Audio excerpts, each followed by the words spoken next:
Hello everyone and welcome back to another episode of Gizmo Joe.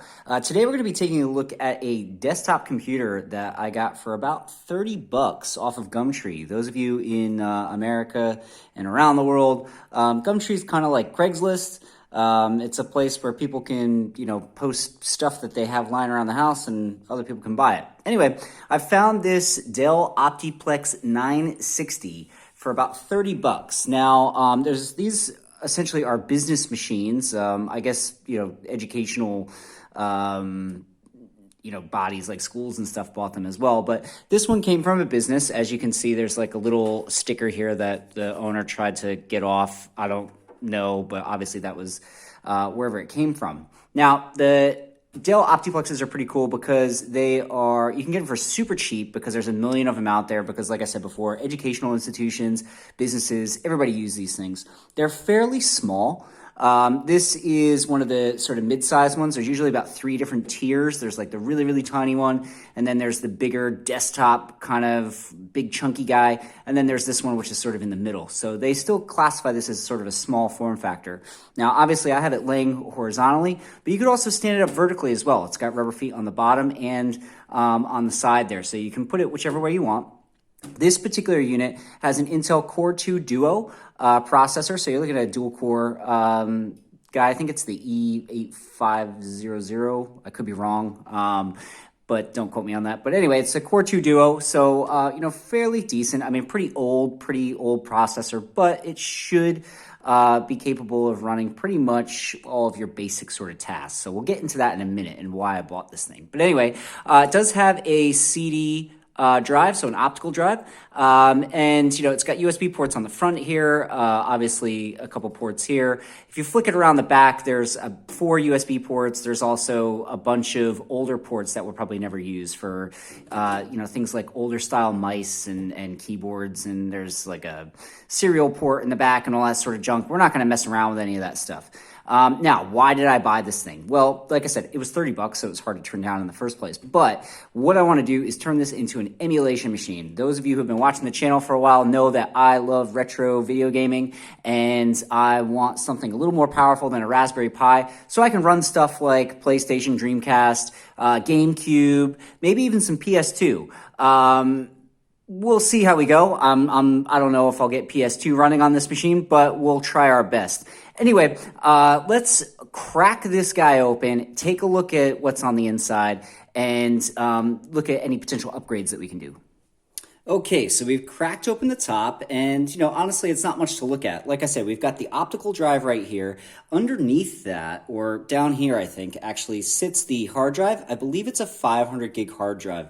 Now, when I bought it off the guy, he turned it on, showed me that everything worked, and basically he put a fresh install of Windows 10 on here, which is great. Now, here, I know you guys can't really see it, but just down here, you have 2 RAM channels here. There's two 2 gigabyte sticks, so 4 gigs total, and I believe they're DDR2. So not the fastest in the world, and maybe we could potentially upgrade that in the future, but for right now, I'm just going to leave it at 4 gigs because I want to see what it's capable of doing without sinking too much money into this machine. Now, what you'll notice is that, this is the CPU here. There's no graphics card. Again, these guys were used for sort of educational institutions, businesses. There wasn't much need for graphics cards, but I'm going to stick one in there, all right? And I did some research online to see which one would fit. I wanted something that's a low profile and not going to cost me a ton of money. So what I was able to get is actually this guy right here. Now, this is an ATI Radeon HD 8490. It's a 1 gigabyte graphics card, so, you're not going to be, playing Doom Eternal or anything on this machine, but it should handle video processing for us enough so that I can, do some Dreamcast, maybe even some GameCube games. Now, I got this guy on eBay.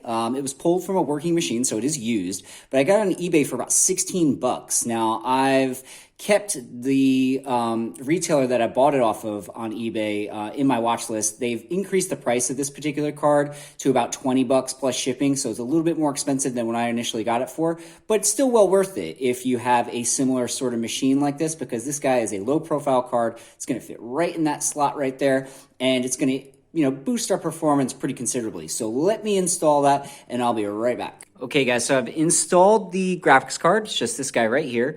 And it fits nicely. It doesn't get in the way of anything. And overall, I mean, there's still lots of space in this particular machine. So I could have probably gotten something maybe a little beefier. But like I said, for 16 bucks, I was pretty happy with this. So for 50 bucks, I've got a machine that should run a wide variety of games. It's definitely going to handle all of your 8-bit, 16-bit, even your 32-bit games, no problem. I should be able to get PlayStation on this guy and pretty much run everything. Now, where I'm wondering if I'm going to have some difficulty is maybe PSP. I'm hoping I can run sort of the God of War series. Usually pretty notorious in terms of its difficulty to emulate, but hopefully we'll be able to do it. And I'm crossing my fingers on GameCube and Dreamcast. It should do all right. But now PS2, that's probably something that is going to be hit or miss.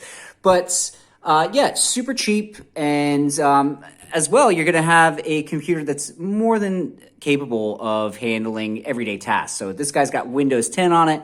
So, I'm going to hook it up to the internet.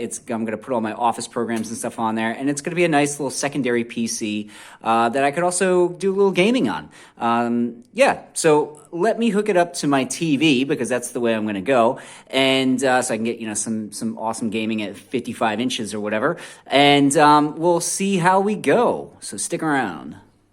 All right, ladies and gentlemen, I've got my Dell Optiplex 960 hooked up to my TV, and basically everything looks like it's running fine. Again, this guy has a Intel Core 2 Duo at 3.33 gigahertz with 4 gigabytes of RAM, and we just stuck a super cheap 1 gigabyte graphics card in there, and we're going to play some games. So basically what I'm going to do to start off with is I'm going to check out PPSSPP emulator, which those of you who aren't aware is a Sony PSP emulator for Windows, Android, pretty much anything. But anyway, let me fire up some games. I'm going to try God of War and maybe some Burnout. So let's do that now. Okay, guys, so this is God of War Ghost of Sparta. And I've basically got frame skipping on just one. So as you can see, it actually is playing pretty well. There's a little bit of stuttering here and there, especially with this larger boss. But for the most part, I haven't had any issues playing this. It's definitely 100% playable. And this is obviously a super fun game if you never had the opportunity to play it because you didn't own a PSP or something. This is a great opportunity to get your hands on it. And again, if you're wondering how you can get your PSP games and all that sort of stuff, what you can do is you can actually rip your own PSP games with your PSP console and make them like little ISO files. And that's what I'm doing here. So I actually own God of War Ghost of Sparta, and I basically ripped the game on my PSP console and have now loaded it into PPSSPP. Anyway, so this looks pretty good. Let's check out Burnout. Alright guys, so this is Burnout Legends. This is a great game, great racing game. And again, I've put the frame skip up just one frame, and it seems to be running fairly well. Now, please excuse my terrible performance, but basically, it's running pretty smooth. There doesn't seem to be much screen tearing or anything like that. It feels fast. And it's super fun.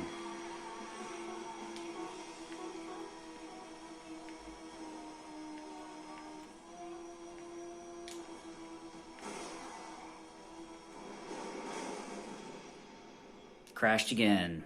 Okay, next we're going to take a look at some Dreamcast emulation. This is the Redream emulator. Now, this is probably one of the best emulators for Sega Dreamcast that you can grab. There is a sort of premium version, which gives you access to some upscaling and all that sort of stuff, but there is a free version, which is what I'm using right now, and it boasts about 85% compatibility with the Dreamcast library. So right now, I'm just going to play a shooter, one of my favorites. It's called Mars Matrix. It is absolutely insane, so if you've never played it, I highly recommend. But as you can see, everything is playing pretty smoothly.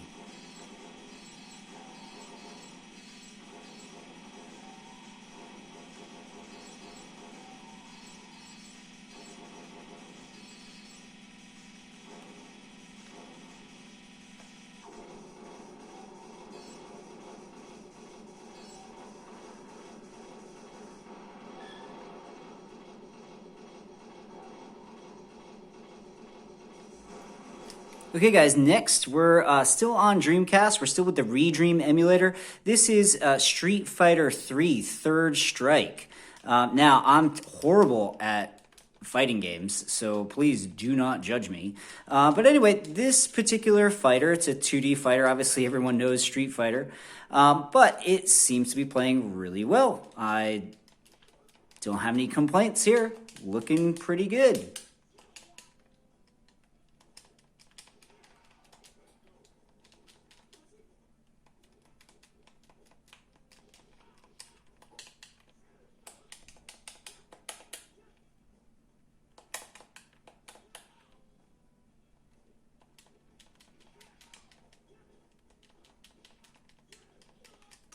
All right, so next up we have Mario Kart Double Dash. This is a GameCube game, and it's running on the Dolphin emulator. It is looking pretty good so far.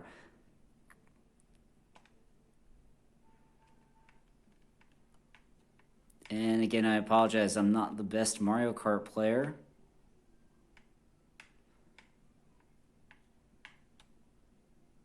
But this is just on default settings. I haven't actually changed anything in the Dolphin emulator. Everything seems to be running pretty well. I don't have any complaints with this particular game, other than the fact that I suck.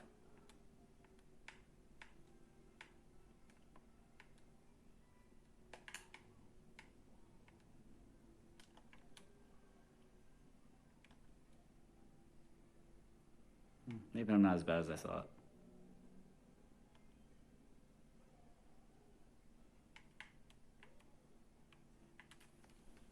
Okay guys, here we are still with GameCube, and we are playing Time Splitters 2. And this is a great little shooter for the GameCube. I am not particularly good at it, but you get the idea. As far as the emulation is concerned, it seems to be running pretty smooth to me. I know I can't hit the broadside of a barn. That's because these controls are inverted, and I hate that. I know I sound like I'm making excuses for myself, but I promise you that is why I'm so terrible. But you get the idea. It runs pretty smoothly. I didn't have any clipping or any sort of artifacts in the screen. It seemed to run really, really well. Finally, for GameCube, we have Resident Evil 4. This is the Resident Evil that sort of paved the way for all the modern ones, save for number 7, I guess. But it looks great with this emulator, and it is playing pretty well. Now, granted, I don't know any of the controls, so bear with me here. But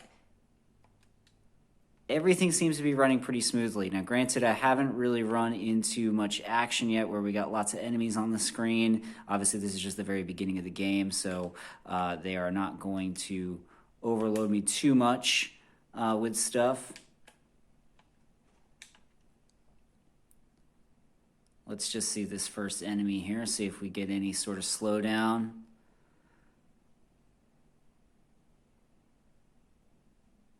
Looks like there might have been a little bit of clipping there, but as far as these full motion video sequences seems to be all right.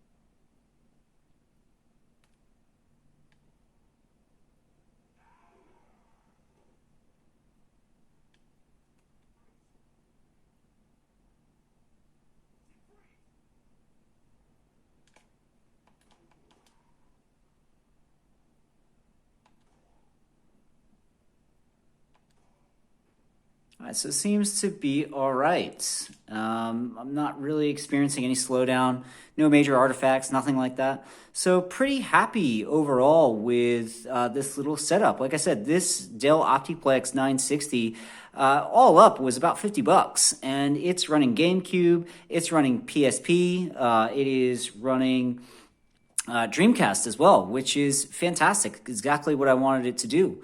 So I'm pretty happy with this machine. If you can pick up a Dell Optiplex for cheap, definitely pounce on it and see what sort of graphics card you can stick in there. And you have a nice little capable emulation machine. So anyway, I hope you enjoyed this video, and hopefully it gives you some ideas as far as what you might do with an old computer laying around the house. Or maybe you can hop on Gumtree or Craigslist, depending on where you are in the world, and pick yourself up a Dell Optiplex. These guys are awesome little business machines, but are quite capable for retro gaming. Stick around. I might do another video on the Dell Optiplex where I take a look at some modern games. And yes, this is a $50 machine. I'm not sure what modern games I'm going to be able to get to run on it, but we're going to give it a shot. So stick around. Don't forget to subscribe. Thanks for watching, and I hope you guys are staying safe, washing your hands, and all that good stuff. Anyway, this is Gizmo Joe signing off. Until next time.